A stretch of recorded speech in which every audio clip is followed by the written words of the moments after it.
Welcome to Kibbe on Liberty. I'm talking with my friend Dr. Warren Farrell, author of The Boy Crisis, and most recently the author of Role Mate to Soulmate. Cover a lot of ground. How do we have strong men again in this country? How do we actually listen to our partner? And how could we scale this new model to make America love again? Check it out.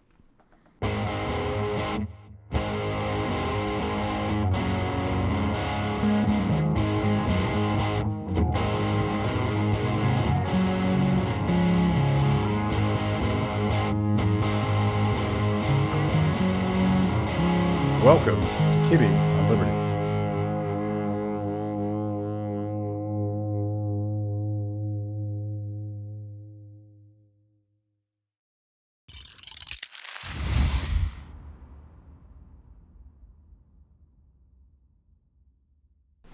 Warren, so good to see you again. Matt, it's really wonderful to see you. The last time we were together and did a show, we had a wonderful response to it. Yeah. I was thinking about that, and we first met in 2018, and it's kind of funny to go back and watch these videos because a lot of things were so different in 2018, and we did a series of videos on the boy crisis and the correlation between fatherless boys and school shootings, and I forget which one in particular, but those videos were insanely viral, like millions and millions of views. 22 million views on one of them. Yeah. And of course, that was before the censorship industrial complex clamped down on that sort of thing. And your book, I think the first time we talked, your book, The Boy Crisis, had not even come out yet. It was about to come out. That's correct. And it's kind of comical now because we have so much in common intellectually and otherwise. But the first conversation we had, I called "Speaking with the Enemy." Oh, that's right. I forgot about that. And it is because you were a radical feminist, and I'm like, oh, he's a radical feminist, and I was trying to create this series of thoughtful conversations between people that fundamentally disagreed on some important things. Yes. And as it turns out, we didn't actually disagree much at all, but I ultimately killed that series because I couldn't get people who disagreed with me to trust me enough to have a public conversation. Now, there is the problem.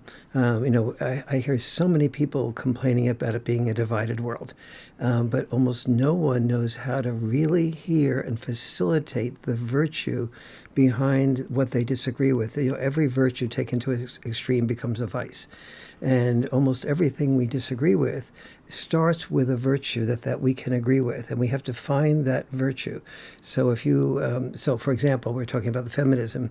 As just for people's background, I was on the board of the National Organization for Women in New York City for a number of years, and then I began to see that the feminists were being critical of men and making men into the enemy and part of the patriarchy, and they had gone from "I am woman, I am strong" to "I am woman, I've been wronged," and making oneself into a victim, and especially a victim of men who have died to protect women, was not the approach that was accurate.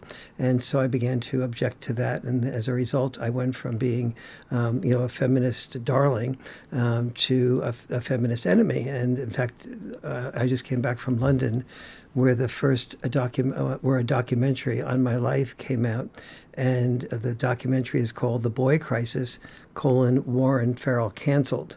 And what I was canceled by was not just by the feminists, but as a result of being canceled by the feminists, I was canceled by virtually every major TV show, from Oprah to Barbara Walters to the AARP and magazines, and the New York Times used to love me, and then they wouldn't touch me, and it was on and on like that. And the process was really, I really had to work on my internal security to make that to keep speaking what I felt was the closest thing that I could come to the truth. I don't believe anybody has the truth, and if they think that they do, they're part of the problem. But you work to get as close to the truth as possible. Yeah. And what year was this? Because you were canceled before it was cool to get canceled, right? Oh, yes. I mean, I was canceled. It started back in particularly 1993, but it started in The feminist movement started coming out against me in 1986 when I wrote the book Why Men Are the Way They Are. And in that book, I criticized a number of references in Ms. Magazine. I analyzed that every single reference in Ms. Magazine, which was the big feminist magazine at the time, was very popular. And every single advertisement and article referred to men as either like a future ex-husband, that is, referred to men negatively, or alternatively, they talked about like the De Beers. They had De Beers ads, which said, marry a man who can put this type of diamond on your ring, but that diamond costs 2 months' salary, and what it would cost to get that type of man, he was earning the equivalent of he'd have to earn the equivalent of about $1 million a year in today's money, and so they basically were looking at men as success objects, or alternatively, just sort of saying, if you can't find a good success object, just consider him your future ex-husband. Yeah. And so when Ms. Magazine found out about that, well, two things happened. Number one is they got a little bit upset with me. And number two is they actually quit doing advertising, and they went to a foundation where they didn't have to rely on advertising.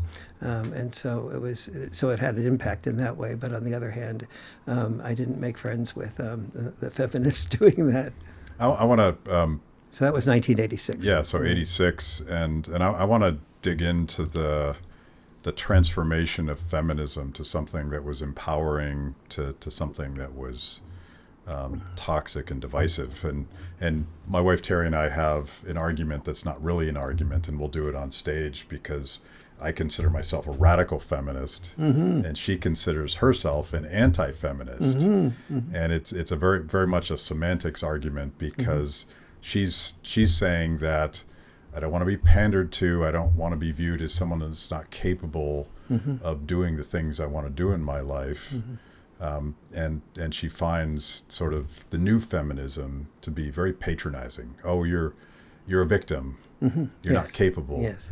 And my view of radical feminism is almost precisely the same thing. I think women are strong and powerful and capable and beautiful, but we love to argue about the semantics. And you lived the transition from what you thought was sort of a righteous, empowering version of feminism to this to something that I would consider quite toxic. Yeah, and I remember, the beginning of feminism was exactly what I wanted for women, which was, you heard constantly, "I am woman, I am strong," the Helen Reddy song, and it went from "I am woman, I am strong" to "I am woman, I've been wronged," and and that did create victim power. There was, we have, for example, the men die earlier than women do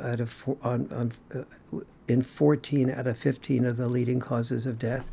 And yet we have 8 federal offices of women's health and 0 federal offices of men's health. So playing the victim role did get men who are biologically programmed to be protectors of women, to compete to protect women in order to get women's favor, and nobody objected to the protection of women. The victim stance did create a type of victim power. But when people play the role of victim, you don't really respect them. And I want women to be respected, and I think we all do. And so it was like I felt they were undermining their respect, and they were also doing something else that was very damaging. In schools, I have talked to many, many college students and high school students, and they often say that I learned in junior high school that men are part of the patriarchy. That is, and the patriarchy makes rules to benefit men at the expense of women, is what they learn in school about themselves. They learn that the future is female. Now, how do you feel if you're growing up male and you're learning that the future is female? They're learning that masculinity is toxic, and of course, masculinity, parts of it are toxic, just like parts of femininity are toxic. But it's focused on that, and they're learning all these negative things about themselves. And I've heard high school student and college student, one after the other, saying, "It feels to me like I wish I wasn't born male." And that is not a healthy way to live one's life. Yeah. It's simultaneously you see a lot of young women asking the question, where are the strong men? Yeah, exactly. So it's a vicious cycle of all that. When did it, and I recall you pointing to sort of Marxist ideology that everything had to be framed between oppressor and oppressed. Yes. And that was the tipping point for feminism when they embraced the Marxist framing. Yes, the Marxist framing, and also that was the civil rights framing too. But in the civil rights, from my perspective, there really was an oppressor and oppressed. I mean, the slave was treated, and many black people in this country were treated, really in a terrible type of way. So that hierarchy of oppressor and oppressed had some sort of rang true in many respects. And then in Marxism, it was clearly oppressor and oppressed. And we feminists sort of like looked at men and women in that type of way. There's the oppressor and there's the oppressed. And ironically, the National Organization for Women in New York City was about to kick men out. And the president at the time and the board, the rest of the members of the board had this discussion without my being there, saying, should we kick men out? And they concluded that they would instead ask me to form men's groups at the time that the women were having their women's consciousness raising groups once per month. And I agreed to do that. And then when I formed the men's groups at the beginning, I didn't learn very much because I lectured to the groups, which was pretty stupid on my part. And when I got a little bit of emotional intelligence and decided to listen more than lecture, I began to hear that, that the men in the group, a lot of them had dreams when they were younger, and the dreams were things like, I want to be an artist, I want to be a writer like you, Warren, I want to be an actor, I want to be a musician. And one of the men in the group in particular was absolutely, he had loved his job as an elementary school teacher. But when his first child was born, he realized that they couldn't move to the type of neighborhood they wanted with the type of schools they wanted if he just got an elementary school teacher's salary, especially since his wife wanted to stop working or cut back significantly. So he quit what he loved to do, which was elementary school teaching. He became a principal and then ultimately a superintendent of schools. But we as feminists were saying, education, even though there's more women in it, it's still dominated by these men who want to be the dominant principals and superintendents of schools. He had zero interest. He hated administration. He loved kids. He was the most wonderful human being you could imagine. And he was sick of being a superintendent of schools with all the conflicts you can imagine. But he not directly, but he as a man was being criticized for doing something that he didn't want to do in order to make the life of his daughter and his wife better than he had an opportunity for it to be. And so this is the fundamental that feminists never got, that yes, men did earn more money, but it wasn't men that earned more money than women did. It was fathers who earned more money than the mothers did, because they left jobs that they loved more, that earned less, for jobs that they loved less that earned more. Because the road to high pay is a toll road. Yeah, and that you know my friend John Tierney. I do.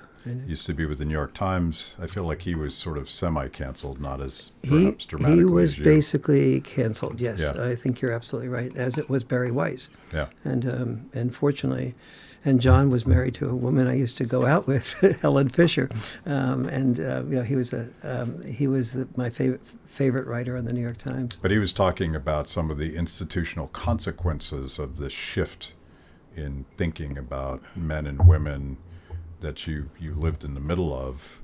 And institutionally, according to John, and he makes a very persuasive case, institutionally, there's a lot of pro-woman biases that punish men who are trying to do exactly this familial imperative. I must earn, I must feed my family. Yes. And now it's become twice as difficult to do that because, if you're a university professor, and you were just hired, there's a higher percentage chance that you're going to be a woman and not a man. Thank you for joining me today on Kibbe on Liberty and for being part of our fiercely independent audience. Every week, my organization, Free the People, partners with Blaze TV to bring you this show. My guests bring smart perspectives on everything from current events to timeless philosophical debates. If you like what you hear, go to freethepeople.org/KOL and support Kibbe on Liberty so we can continue to produce these honest conversations with interesting people. Now, let's get back to it. I just did an 8-hour course for the Peterson Academy, for Jordan Peterson's Peterson Academy.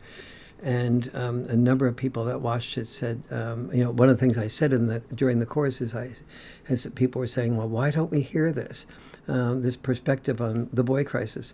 And I said, well, there's not a single major university that would allow me to teach saying the things that I've said about why boys are in such crisis and the types of things I have just mentioned so far in this program.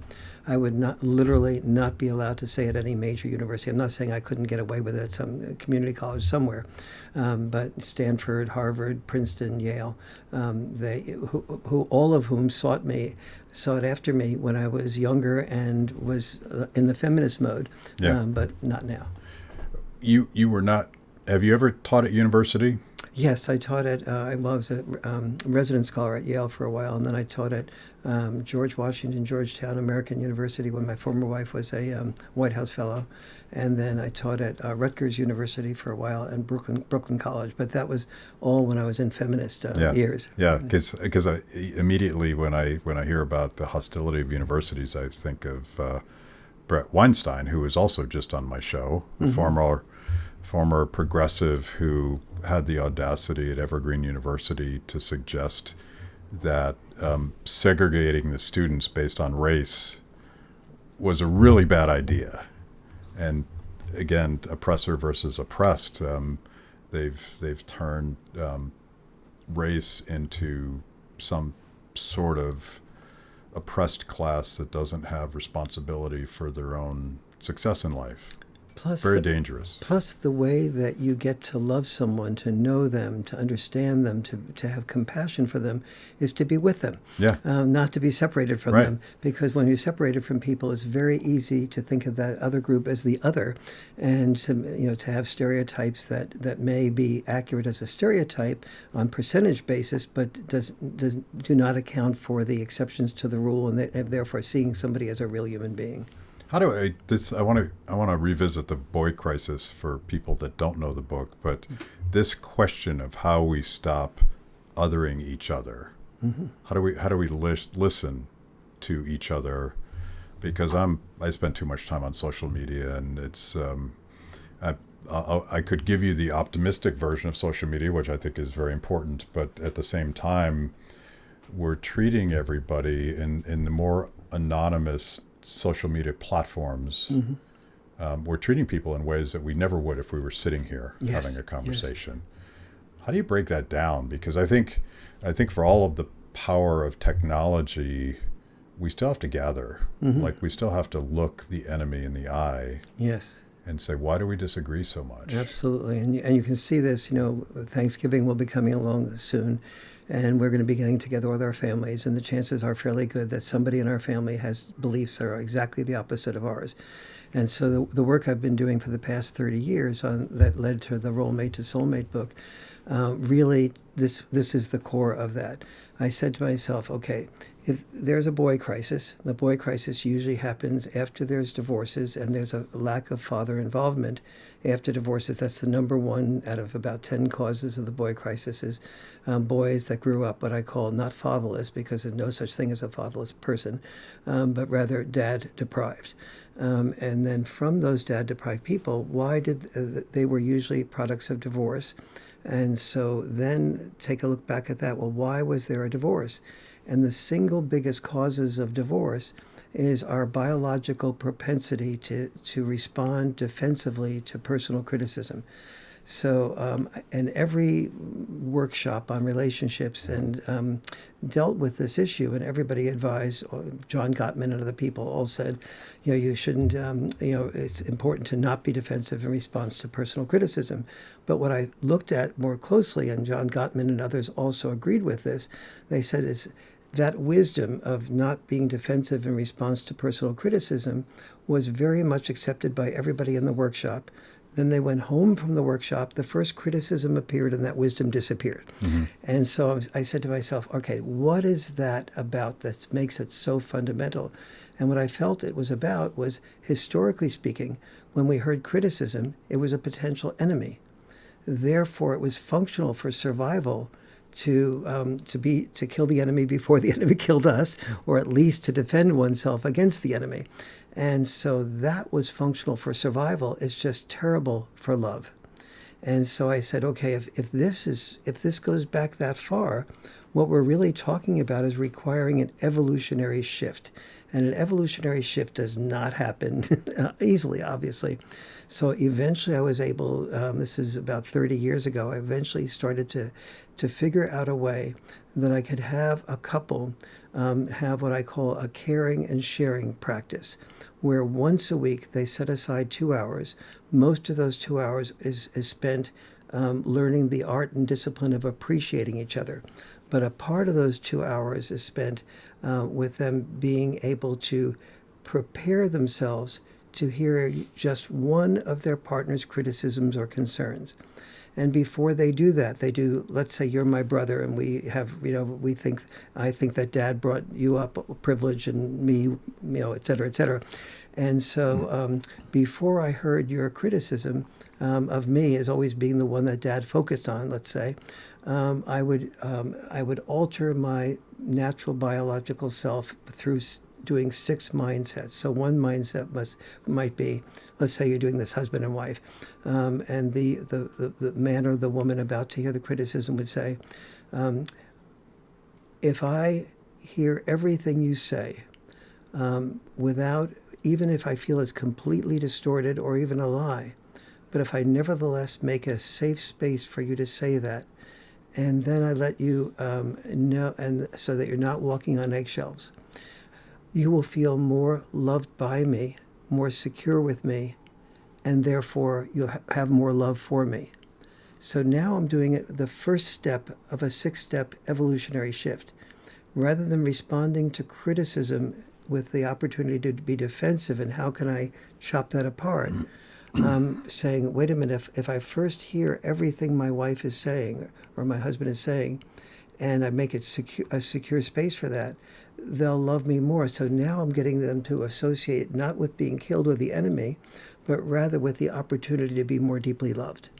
And so that's one step of the 6 steps. And when the person is finished doing that, they say, okay, now I'm ready to provide that safe environment for you to be able to say whatever you want, even if I completely disagree with it. Then I have built in a structure so that if I lose that, if I start doing in my mind's eye something that I call self-listening, listening to myself respond to you, and prepare a response, I say, hold.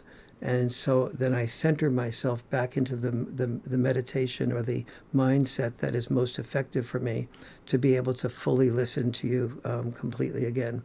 And so that works so powerfully once people practice it enough to be able to execute on that. And no other intellectual advice works that way. So part of what you get in the Role Mate to Soulmate book is access to an 8-hour online couples course where you can actually practice that with your partner, because I've found that reading the book alone or listening to it on Audible, it gives you an intellectual structure, but it has the same problem unless you actually do it with your partner. It doesn't work that well. So when did this book come out? This came out last year, and about a year ago, almost a year ago today, actually. The 7 Secrets to Lifelong Love. I have not read this book yet, but I will, and I wonder if that sounds like a lot of work and a lot of face-to-face commitment and trust even to start the process. Trust, no, not to start the process, because the trust is usually half there and half not there when you're starting, but there's a lot of things you love about your partner. You're trying to fix the lack of trust. Yeah, exactly. And both sort of are intermixed with each other. You're still together because there's a certain amount of trust, but you wish you could really be heard, and you don't really trust that process completely. Yeah. And so a lot of work. Yes, actually, in the course itself, the in-person course, the subtitle of the Role Mate to Soulmate course is The Art and Discipline of Love. And so it is absolutely a discipline. But many people, put time into it. They go to therapists, etc. But if they don't learn how to really make their partners safe to be able to say whatever they want to say, not whenever they want to say it, but just during that caring and sharing practice time, they don't really leave their partner feeling heard. And it's kind of sad because, in school, when there was a problem presented, the goal of the person, it was to solve the problem. But when your partner has a problem, the goal is, instead of getting an A for solving the problem, you get an F for solving the problem, because your partner does not want the problem to be solved by you immediately. Your partner needs to be fully heard by you. That's before the problem is contributed to a solution. And most of the time, not all the time, most of the time, your partner really hearing you in a way that sounds very accurate to you, and doesn't leave anything out or distort anything or miss anything, that is the solution to the problem. Yeah. So I'm thinking about scalability.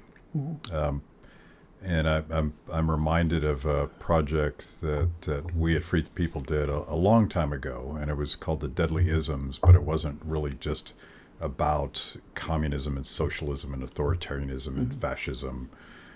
It was supposed to be about what's the alternative to the most oppressive, top-down types of regimes that don't value human life. They don't value human individuality. I could go down the list, but you know what they don't value.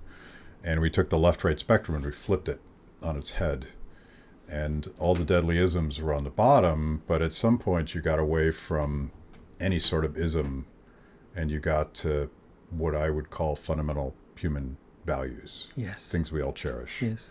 And, you would go from tolerance to trading to trust to respect, and eventually, and this is something that I had my friend Deirdre McCloskey on the show, and we think the top of this pyramid is love. Yes. And love is the deepest level of mutual respect and understanding and tolerance and empathy and all these things. So maybe I'm being too idealistic, but I'm wondering if we can rebuild a culture that at least aspires to love. I don't throw that word around lightly, and I think a lot of people abuse the word by sort of putting it on a bumper sticker. Because, I love peanut butter. Yeah. Or just the coexist thing. Yes, exactly. I know some people mean it, but most people don't. And so the question. It's a long way of framing the question, which is, what is the scalability of, did the same tools work to build trust and love in your most precious relationship? Well, how about your neighbors? And how about your fellow city dwellers? And what about your country? Absolutely. And that's totally related to the Role Mate to Soulmate work, because the prerequisite to love is being able to feel that whatever is happening inside of you will be heard by the person, by your partner, and that even though she or he may disagree with it and have a totally different version of that story, that it's safe for you to say your version, and that when you're really feeling safe to say your version, you'll discover thoughts that you didn't even know you were thinking, because especially men, if it's dangerous to go there to say something, we are very bottom line. We don't even allow ourselves to think the feelings or to feel the feelings, because it's going to lead to somewhere that's going to be a problem. So just shut them down. And the result is we go out and drink, or we watch sports and focus on the sports, but we don't talk about the real things that are happening in our soul. And that's really deeply sad. And so part of what you mentioned, scalability. So part of what I'm working on now is I've created a proposal to create a White House Council on the family, with a section on boys and men and a section on women and girls. And we're presenting that. Somebody will be presenting that to Alex Bruzowitz, who's with the very involved with President Trump, and then also to RFK Jr. To have that be part of HHS. And part of the job of the White House Council on Boys and Men and Women and Girls will be to mass market this online virtual 8-hour course where we teach people how to hear their partner, and to have this course distributed to all the poor zip codes in the country through faith-based leaders, through libraries, through psychologists and guidance counselors at schools, so everybody can afford to be able to actually go through the experience. I will make no money from it. It'll be an online course, and so it doesn't cost me anything except for the distribution mechanism. And so that's goal number one, because I feel that the boy crisis can be best stemmed by people being able to exercise love in a really meaningful and safe way, that then leads to fewer divorces, better families, and it leads to therefore fewer fathers left out of the home, and therefore fewer boys that are dad deprived, and therefore less of a boy crisis. The last time we talked, I said the number one cause of the boy crisis is dad deprivation. But really, when you look at the cause that's even deeper than that, we can do more to prevent the boy crisis by having the good communication that leads to fewer divorces, that leads to there not being the father that is kicked out of the home or not allowed to be fully involved.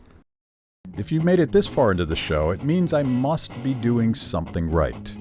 Kibbe on Liberty is just one of the amazing products we create at Free the People. We tell emotionally compelling stories and produce educational videos for the liberty curious.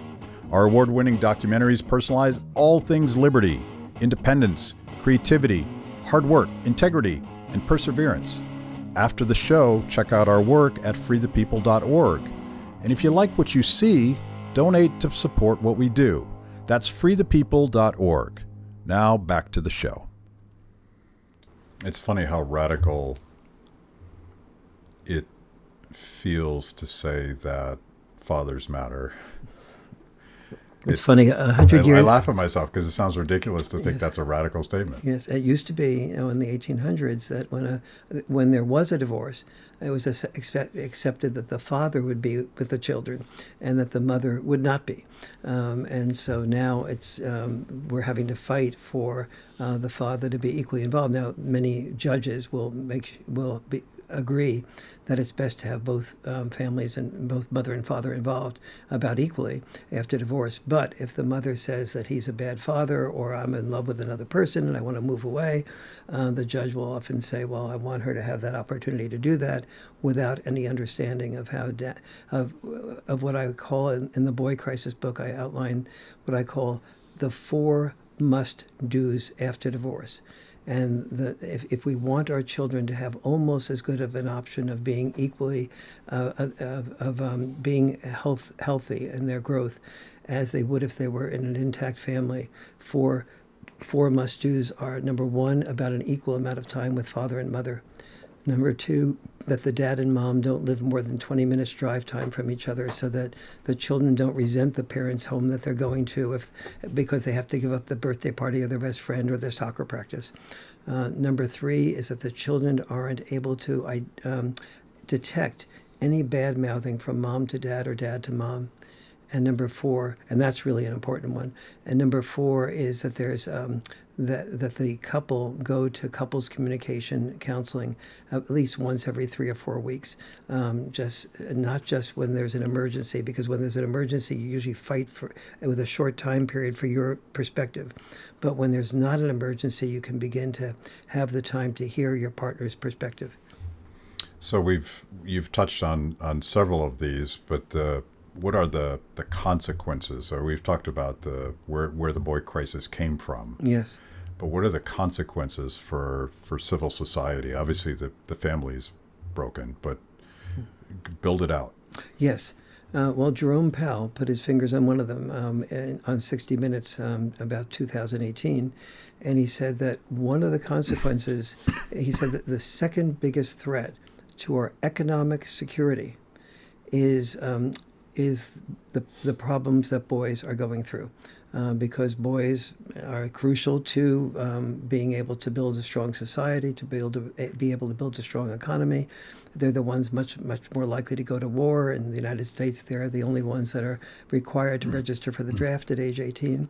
And so if we lose them, and we lose boys being effective, they're not going to be able to build good AI. They're not going to be able to, to participate when we need them in these types of activities. And so he said this was the second biggest cause of worrying about our future in terms of defense and economic growth.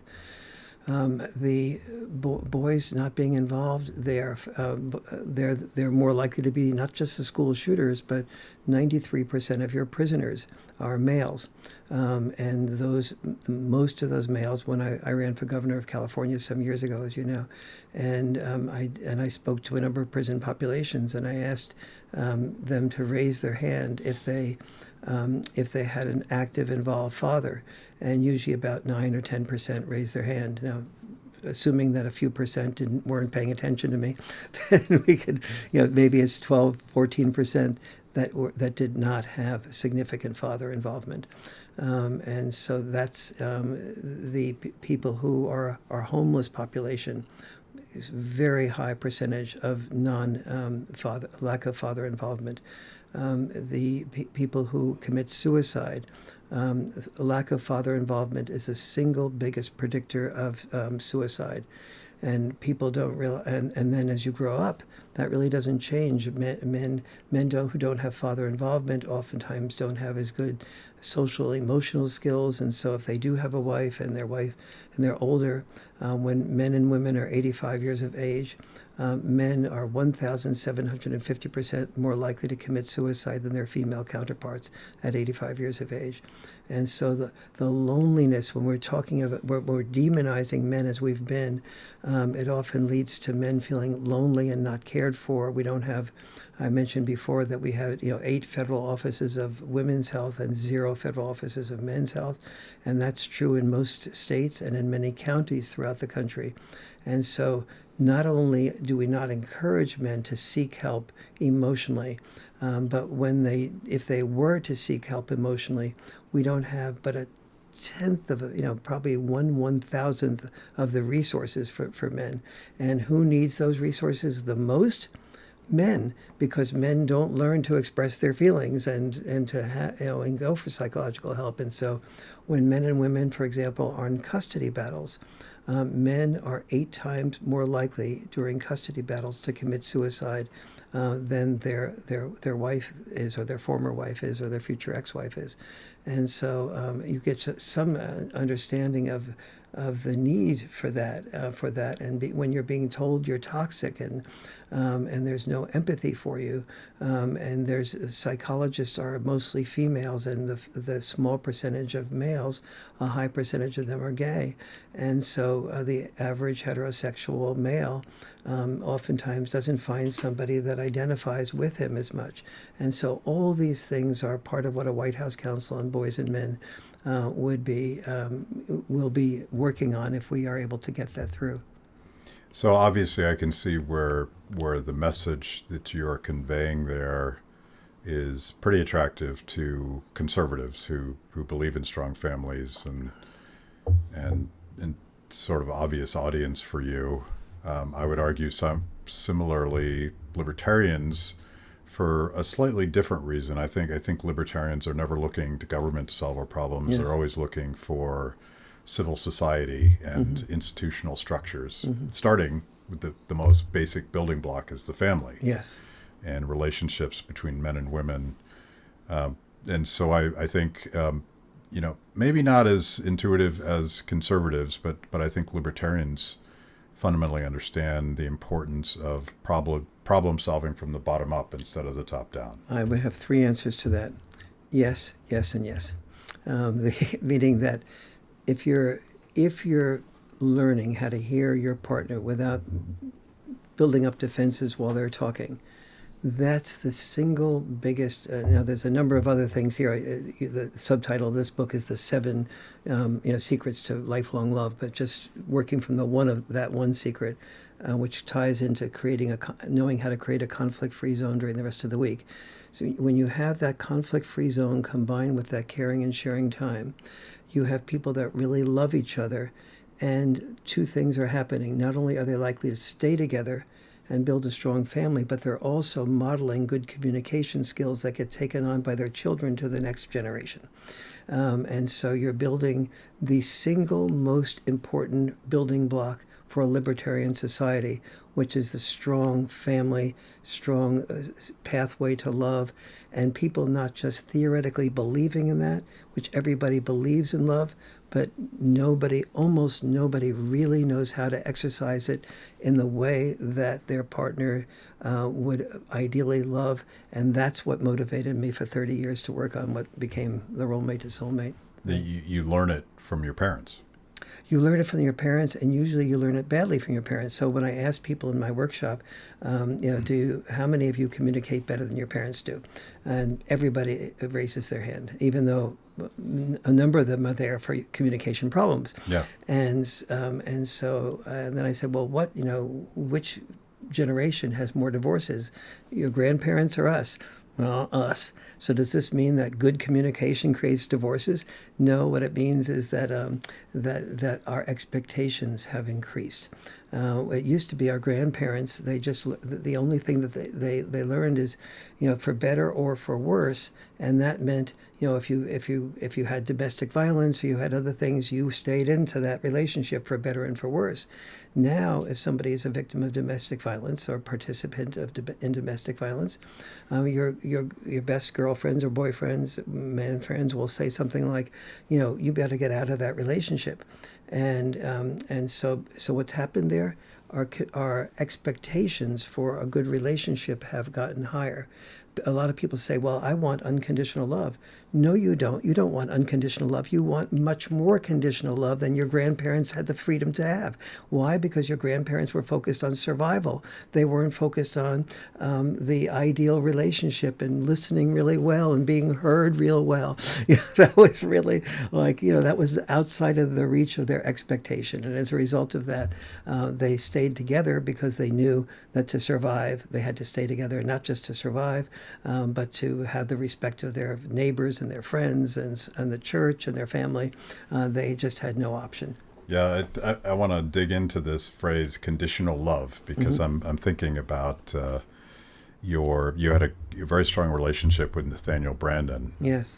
And I think a lot about, and my wife and I have actually given talks at objectivist conferences about this understanding of love that I get ultimately from Ayn Rand, and she, I'm butchering this, but she basically said, you have to love yourself before you can respect someone else, and so you put more conditions on and requirements on the person that you love. Yes. And hopefully you chose them for those reasons, like the things you admire about them, not that they were pathetic like a kitten and needed to be nurtured. Yes. There's something more fundamental. Tell me about, unpack that, but in the process, tell me about your relationship with Nathaniel Brandon. Yes, let's see. Okay, on the love part, I would say a slightly different version of Ayn Rand's perspective on that, which is it very much helps to love yourself for sure. We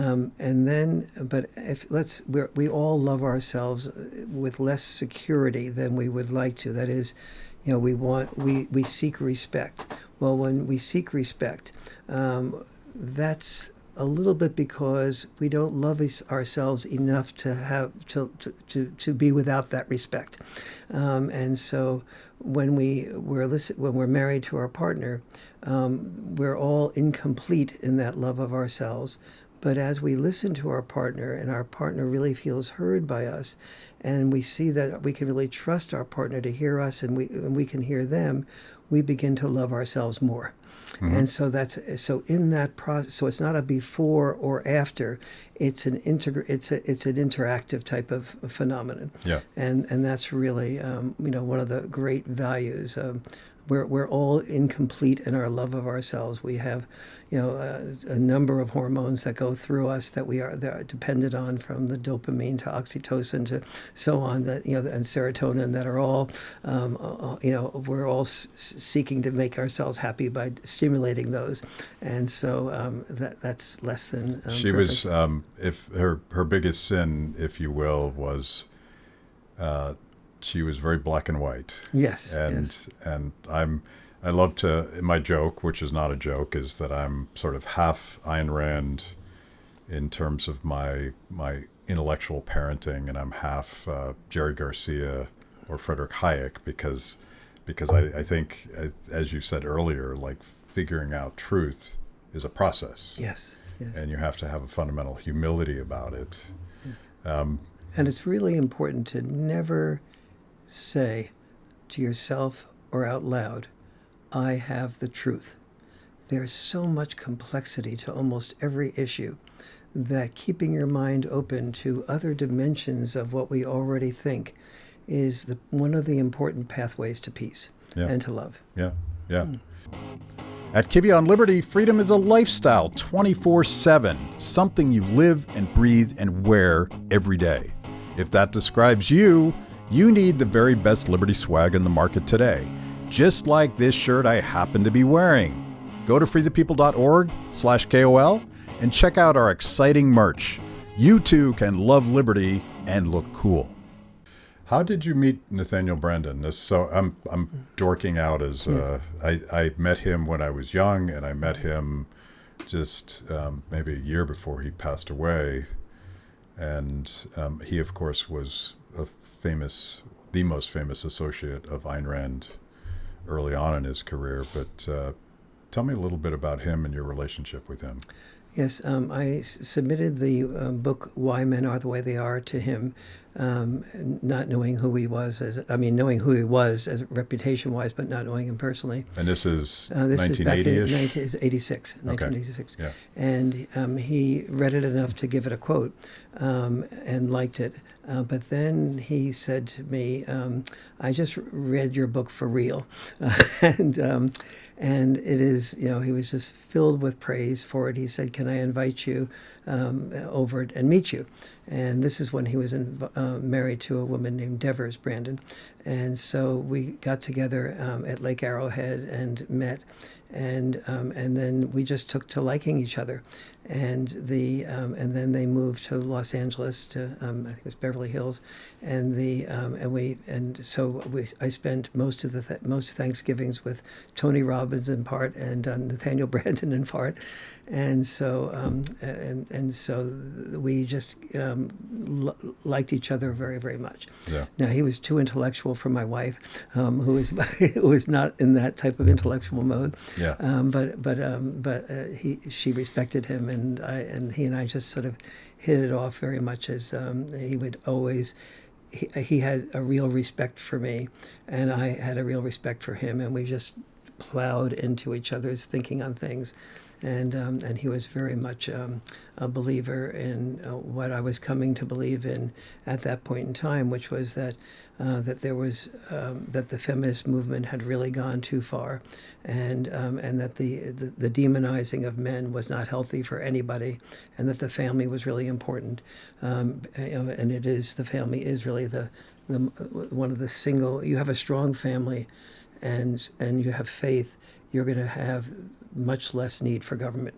And so that's really a very core overlap. So Ayn Rand didn't live to see all of this, but you could imagine that she would very much agree with my wife Terry and be anti-feminist today. Yes. As a very strong, successful woman. The way feminism has evolved. And, I still applaud the part, I say if, when I am working with somebody who is a feminist and I want to hear their perspective, I delve into, the fact that Terry would not be respected to do the type of work she does if it was 2 generations ago before feminism spoke up and said women can be surgeons, women can be CEOs, women can be so on. So we have feminism to thank for a lot of the progress of not just looking at women as being playing a specific role.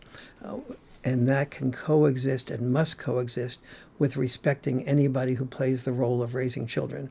But we also know that children are very effectively raised either predominantly by dad or predominantly by mom, but ideally they're raised best when both parents are involved and play a checks and balance role to each other. So I bring up this libertarian thing, and I know objectivists wouldn't use the L word, but I feel like there was this classical liberal community, and you had met Milton Friedman as well.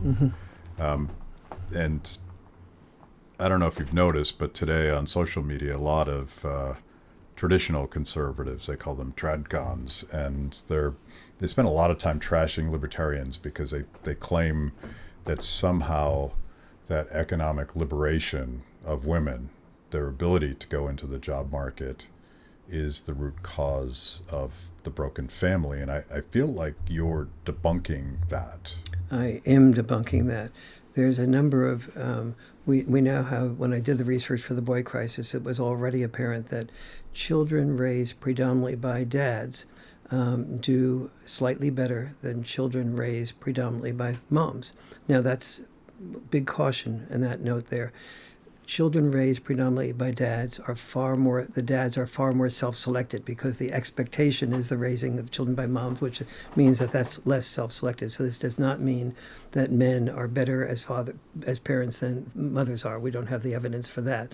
But we do have the evidence for the fact that when a mom and dad make the decision to have a dad involved in the raising of the children do exceptionally well as a rule. Yeah. And so, therefore, what the freedom of women to be outside of the workplace frees society to do is to have those women be select men that they can trust to be part of the child raising process or be the predominant child raisers. So many women will say to me, I really resent it that men can be have-it-all men and women can't be have-it-all women.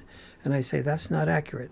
Women can be have-it-all women in the sense of have a top-notch career, have a family, have well-raised children, if they choose a different type of man. If you are a woman who wants to be a top-notch, break glass ceilings, then do not look for a man who also is breaking, is doing top career work, and expect to have children that are raised by one of you who's neither of you who's there. Look for the type of man who is, listening to a woman rather than talking about himself. If he doesn't ask you out, ask him out, and have respect for him to raise the children predominantly if you want to be fully involved with your career. But the one key word that I almost let slip by there is the word respect.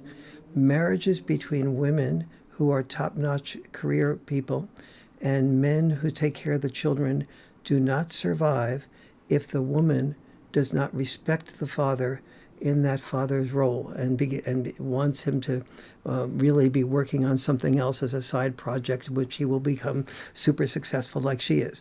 You have to really respect that. There's two types of men. There's the provider protector, and there's the nurturer connector.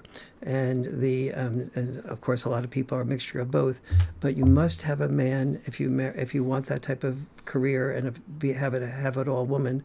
You must find a man who has a good part nurturer connector in him, is happy about that, and senses that you aren't speaking coming back from a business party, about, you're this love, the CEO, he's this and that type of thing. That will make that man feel not respected, and that you're really after a man that is another CEO type like she is. it's both cultural and maybe even biological evolution to go from the hunter-gatherer mindset that our ancestors came from to the mass abundance that we have. Like and I don't think it's a problem either. I think conservatives are those conservatives who argue that we have to go back to women being barefoot and pregnant. Yes. is exactly the wrong solution. Yes. But we got to figure out this new world where we have abundance that is so radically different than the entire history of the human species. Yes, that's exactly the big. You separate this issue as an issue in societies that are in the developed world and that are the middle to upper middle class in the developed world. It's because it's the difference happens when survival is no longer the controlling issues. Feminists say, oh, the world was controlled by patriarchy. No, it wasn't controlled by patriarchy. It was controlled by the need to survive. In order to survive, both men and women did not have rights. You never heard our grandparents talking about rights, women or men. They had two things, responsibilities and obligations. When I wrote my first draft of my first book, my father looked at me and said, Warren, this is a darn good book. However, only 1 out of 100 authors find a publisher. And if you can't find a publisher, you'll never find a wife.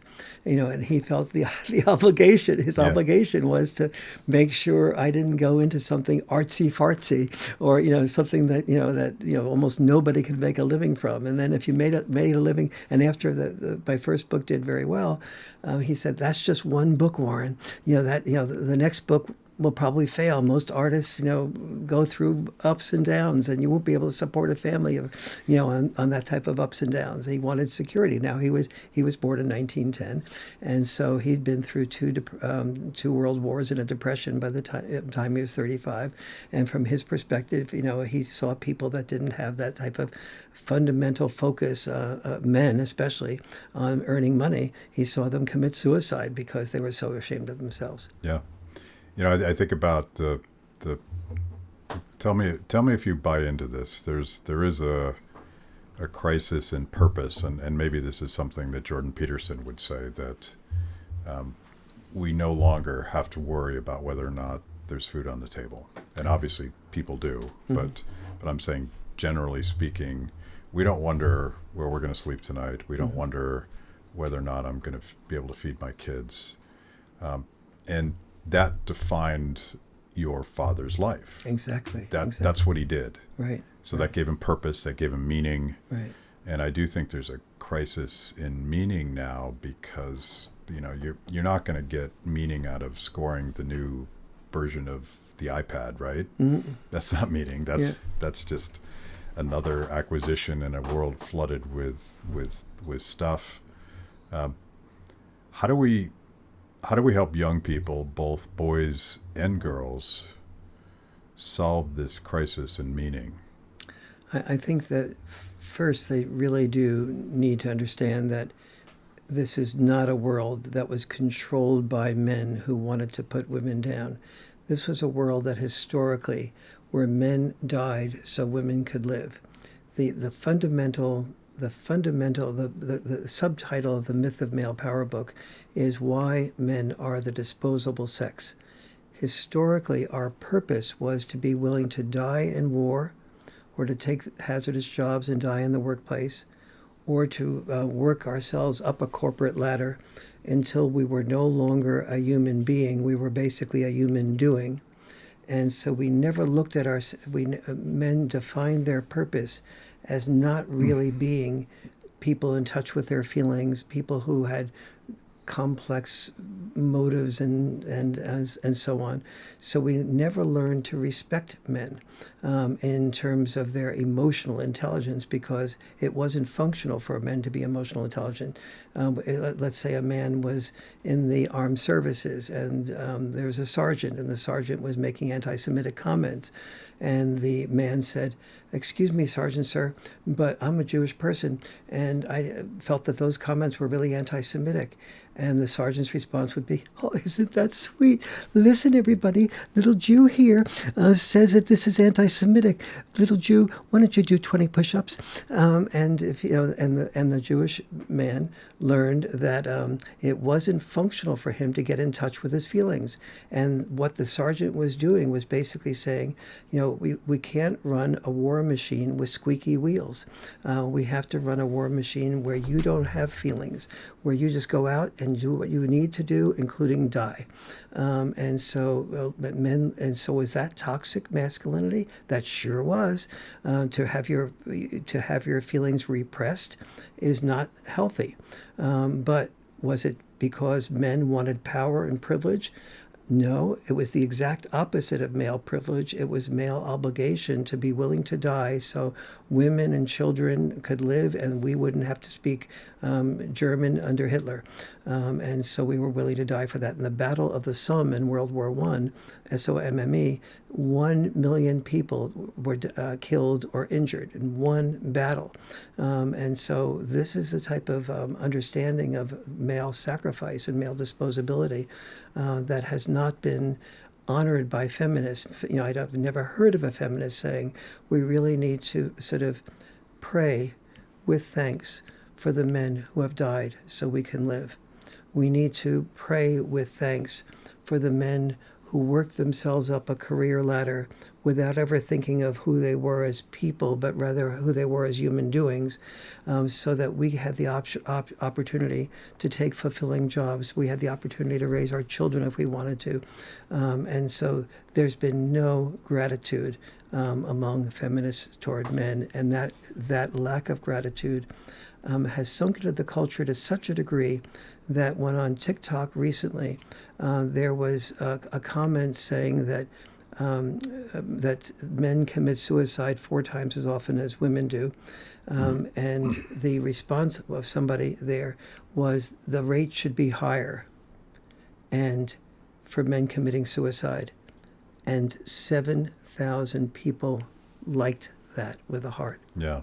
And so when that type of attitude on just one social media post comes across in those types of numbers, we know we're in a sick place. If anybody ever said the rate of female suicide should be higher, I would be just appalled at them, and that would test even my willingness to be a friend with them. Yeah. Well, I'm going to ask a final question because we're all still trying to understand how it is that someone could gun down Charlie Kirk. And perhaps more shocking than the shooting itself has been the response of people hearting someone saying, well, he had it coming. I'm going to dance on his grave. That is a level of, and I don't just blame social media for this, because obviously if people are saying it on social media, that they're thinking it. Yes. It's in their hearts. Yes. And I don't have a question, but we have a lot of work to do. We have a huge amount of work to do. Nothing could be a better example of how much work we have to do. And to have one human being kill Charlie Kirk is a crime. But to have so many say that was a positive is a much, much, much bigger crime, and does really manifest how much work we have to do. And it was something that hit me especially hard, because when I was 31, Charlie Kirk's age, when he was shot, I was speaking all around the country to colleges on the importance of feminism, and the fact but there wasn't an atmosphere there where I had to worry about somebody shooting me in the process, and so that is really. But the fact that and then that was when I was 31. When I was 61, I was speaking around the country, talking about the importance of the boy crisis and so on, and why we needed to pay attention to boys and men's issues.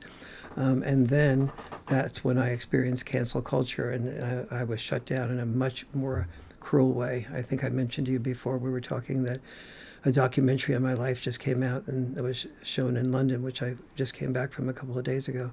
And the title was The Boy Crisis, Warren Farrell canceled, and it was all the canceling that I went through, being the darling of the media, when I was talking about feminism and the importance of feminism too.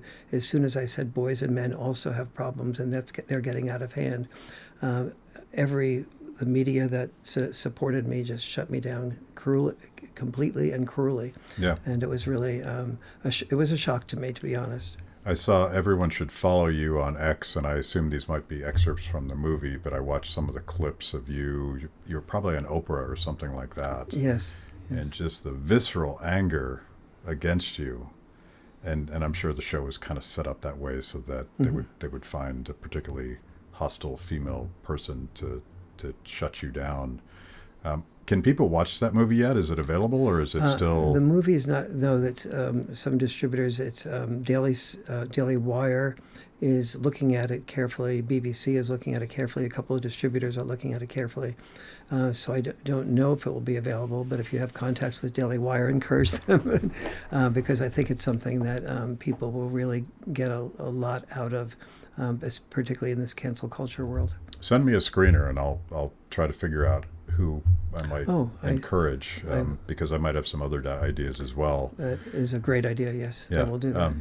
So tell me, let's talk some practical things. You're a lecturer at the Peterson Academy. Mm-hmm. Tell people, if they don't know what that is, what it is and what your particular curriculum is there. Yes, my curriculum there is a 6-hour course on the boy crisis. That is filled with a great many videos that are really, some are funny and some are just powerful, and then and audience participation as well. So it's a course that's been getting extremely good response. Peterson Academy is an alternative, non-cancel culture university that Jordan Peterson has set up, and so that's been very a very big positive. The work on the boy crisis is also, basically available in book form as well, and in Audible, etc. The Boy Crisis is a book that I would recommend listening to on Audible or in paperback, hardcover type of thing. The Role-Mate to Soulmate book is not as effective on Audible, although it's bought most by Audible. I would suggest reading it, but then using it with your partner through the online video course. There's a QR code in the book to give you access to that. And it's the doing of the course with your loved one that will be by far the most effective use of learning how to hear your partner's criticism and learning how to create a conflict-free zone and learning how to do things like solve problems that are really your stickiest, and also learning how to play together. And you also do live gatherings, retreats, and yes. seminars, things like that. Tell people that are really intrigued where they could connect with you there. Just go on my website, warrenfarrell.com, and you'll see something saying Couples Communication Workshop. And I do most of them now at a place called Esalen, Esalen, in Big Sur in California. And then usually there's 50, 60 people at a given workshop. But that's by far the most effective thing that I do. I'll be doing them in other places for a Mormon community up in Park City, but you'll be able to find out all the locations on the website. The Esalen is a magical place in terms of its environment and its the vibe that's there, and so it really is healing in that way as well. Warren, thank you for this conversation. It's been a real pleasure. You're always so able to talk, to listen, to ask questions so well. Feel the peace inside of your soul, even as it coexists with a wonderful intellect. And so it's really a pleasure for me. Okay, I'm clipping that for self-promotion. Thank you so much. You're very welcome. Thanks for watching. If you liked the conversation, make sure to like the video, subscribe, and also ring the bell for notifications. And if you want to know more about Free the People, go to freethepeople.org.